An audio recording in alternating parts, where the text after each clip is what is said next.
Hey folks, welcome back to another Dice Tower preview. I'm Mark, and today we're taking a look at horror on the Orient Express, the board game, which is brought to you by Chaosium. It's for 1 to 4 players, ages 14 and up, and games generally run about 90 to 120 minutes. Horror on the Orient Express lures you into the luxurious Orient Express in the 1920s, taking you on a dangerous train ride into the realm of Dreamlands. Everything is against you, from monsters attacking the train to murderous cults hiding amongst the passengers. Worst of all, an eldritch, bloodthirsty vampire hunting down everything that moves. Can you solve the dark secrets of the Orient Express before time runs out? In this cooperative game, you and the other investigators try to survive on the doomed train. To win, you must hunt out the cultists to stop them from performing a hideous ritual and ensure the train reaches its destination. Each of you controls a character who can develop new skills, gather items, talk to passengers, discover clues, and ultimately decide the train's fate. You may even learn a spell or two. This board game brings the award-winning Call of Cthulhu horror and mystery TTRPG into the board gaming world. Special rules, ongoing character development, and awesome play pieces provide a challenging and exciting gaming experience. Your journey on Orient Express will be something to remember. So, like any good game set in the Cthulhu universe, Call of Cthulhu, you will have investigators. Now, we're going to be focusing on the gunslinger, which I like the best, but you have the millionaire, you have the professor, and you have the preacher. All can work together with vastly different types of actions and abilities that you can employ. Now, your main character, the boards are phenomenal, I have to say right away, and everything about this prototype, the table presence is awesome, but you have your sanity. You've got a special trait ability that gives you upgrades and abilities, and then you have your basic actions along with a series of main actions that you can perform through the course of the game. And really on your turn, it's super straightforward. I mean, there's a lot going on, lots of things to keep track of, lots of things to manage because there's so many ways to lose this game. But for your main character, on your turn, you're performing one main action. You'll move a cube from the bottom, showing that it's been activated, and then you'll have up to 2 basic actions to perform. And when you do those basic actions, you're going to be spending stamina, so at some point you'll have to rest and regain everything back. Now, through the course of the game, like I said, multiple ways to lose, we'll get to those, but the main way to win is that you have to get the train to its destination, and along the way you have to deduce from the different suspects who are cultists, and you have to choose and pick them correctly in order to win the game, and that's the only way. If you fail on any of those fronts, just that alone, you're going to lose the game. If you pick one wrong person that isn't a cultist, yeah, you're out, you're done. So it's really key that you work together trying to solve the puzzle of the different suspects that are in play. So yes, this video is definitely an overview of what's going on, but let me give you a taste of some of the neat things here. First, we have the train, which is fully 3D realized, really cool. And each inside of the cars, you'll see a series of dice and a couple different miniatures. The ones on square bases are the suspects, the ones on round bases are your investigators, and the dice are the passengers. And the passengers have several different moods they could be in, or they could be injured, or even die. So you have to keep an eye on them because that is one of the lose conditions, to lose the passengers. So anyway, the train is here. You've got the track along the bottom showing its progress along the way. The train actually has a speed. It starts out at 1. If it ever comes to a halt, it comes to a 0, you lose. So yeah, you do not want to stop in the Dreamlands, ever. And along the track as the train moves here, the symbol of the train moving, you'll start to unlock these landscape areas where essence portals come out. You have to put more essence on each of these tiles as they appear. And if you ever run out of that essence, that's another way you're going to lose the game. And of course, there are monsters that are going to be appearing, and you'll be pulling them from the pool on the side, and they'll come out behind the train basically and be attacking along the way and start to move up. And several different actions related to the monsters and how they use.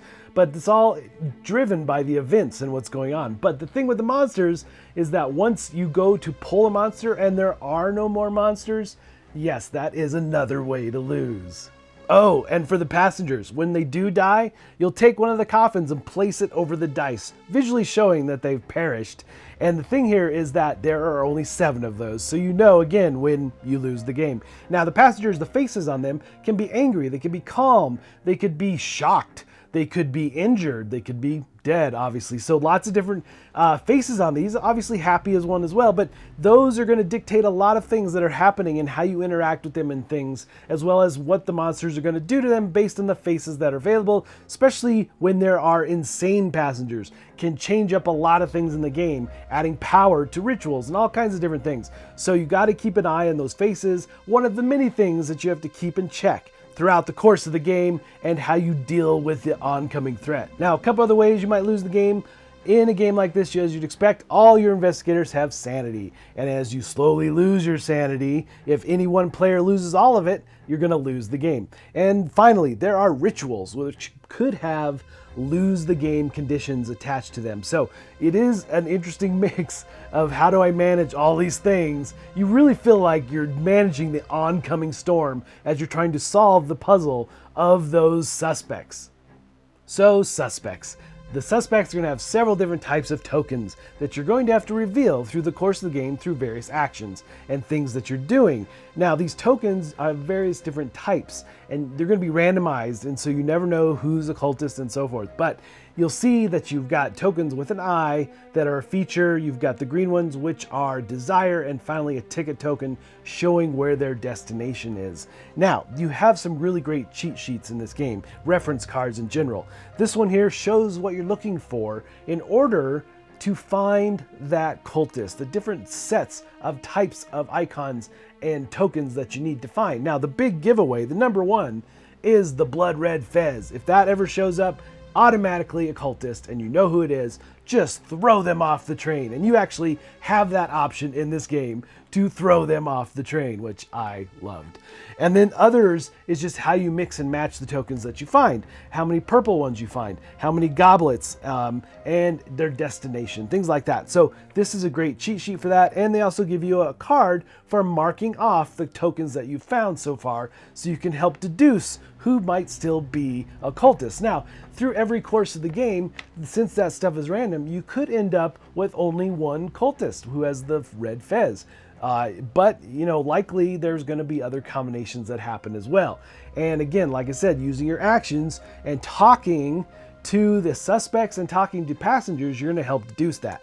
So there's a whole slew of actions, and I'm not going to do a deep dive into them, but in general, you're going to be moving along the train, you're going to be talking to passengers, trying to find clues, and I'll show you that one because it's really neat. But you also are going to be opening and closing curtains because an open curtain makes the vampire less powerful. Yes, the vampire. Now, there are events that are going to happen, and at the end of everyone's turn, you'll draw a tile and put it on the event until the events trigger. So that is how potentially the vampire will activate, and based on the scale of what the icons show, the faces of the train that he's looking on, will determine what happens to the passengers. It could just kill them, and as he kills them, he gets stronger and stronger, which is a phenomenal aspect, super thematic to what he is as a vampire, right? So you want to try to plan it so as he moves along the train, the curtains are open wherever he is. But at some point, he's going to be so powerful, it just won't matter anymore. Some of your actions simply allow you to change the face of the passengers, like for True Grit on the Gunslinger, changing it from angry or panicked to a calm state. And there's various reasons to do that, especially if you have insane passengers. You want to get them not in that state because, again, that can add power to all kinds of different things. So you don't want that to be prevalent on your train at all. And you want to stop monsters. You can banish them temporarily, banishing them to the event track, and that will keep them at bay for a little while until the events activate and they'll come back. But there are push actions that can push them off the board by some of the characters and push them back to the supply. So those are things that you want to look at doing for sure. And there are spells that you can get. And you generally for spells, you're going to be spending sanity to activate those, but they are cumulative. So they work for all the players that have those abilities, as well as items that you acquire. Those are going to be available to everyone. So you also have upgrades for your characters, and that's another thing you might be doing after you rest, is upgrading your abilities and so forth, adding new ones. Lots of different options about how you use some of those basic actions and so forth. But each of the characters will have a unique ability in those basic actions as well. So lots of neat things about how you use those characters and really how you work together for sure. But let's take a closer look at when you talk. So the gunslinger activates his gambit ability, which has talk level 3. It's also dependent on the level of passengers that are there, their face value. So you got to keep an eye on that for those abilities as well. But you're going to draw 3 tokens from the bag. And if you get any split tokens, those go back to the bag. And then it becomes a push your luck. So you're looking for full tokens, you're looking for pairs in order to start to reveal the tokens on the suspects and try to figure out the clues of who they are. But as you're pushing your luck and drawing more and more tiles, trying to get more and more clues revealed, you're going to get these split tokens. And if you get 2 split tokens with the same negative value, your whole effort to talk has failed. And some of the abilities that you have there might even show what happens on a fail and success with that ability. So lots of things can go wrong in those talks, but I love this push your luck. It adds a lot of flavor to the game. So as you can see, there's lots to maintain, lots to manage in this game. But again, your turns are very straightforward. You're going to take an action, you're going to do 1 or 2 basic actions, you're going to draw an event token, put it on the event board. If the board is filled, then you fulfill the events, monsters attack, all kinds of different things can happen. Portals can spawn more monsters. And what I like about the monsters in general is that they're cards, really easy reference guide to show what they're doing at that particular moment. All the icons in this game become very intuitive and very straightforward as you play. And there's a great reference guide for them as well if you need it. So those are really kind of the basics around play. Obviously there's a lot to it, a lot going on, especially when rituals come into play. The vampire grows in strength, monsters start to attack, all kinds of interesting things as you try to just focus on finding the suspects at the right time. All right, folks, just a reminder once again, this has been a Dice Tower paid preview, and everything you've seen has been in prototype form, so keep a close eye on the campaign for any changes that still may occur. Now, with that said, again, I love games with tactile experience, and wow, this one has it so much. And just down to the curtains opening and closing, so fun. Thematically, hugely well done. And there's paragraph cards, a series of cards, actually quest cards that you use with the different suspects and such, but the paragraph cards, story cards give you story elements throughout the game as you encounter them. So I like that, but one of my favorite things was just throwing cultists off the train. So much fun. But you really do have to be on top of it to manage. I lost the game by running out of essence, and that is really easy to do. Way easier than I thought it was going to be. So you got to keep an eye on all the things, and I was just too focused on trying to manage and figure out the puzzle of the suspects. But again, if the train even stops, the monsters can bring the train to a stop, so you got to watch out for that. That's just a quick and easy way to lose the game. Lots of different paths and avenues this game can turn, twist and turn. I love that so much.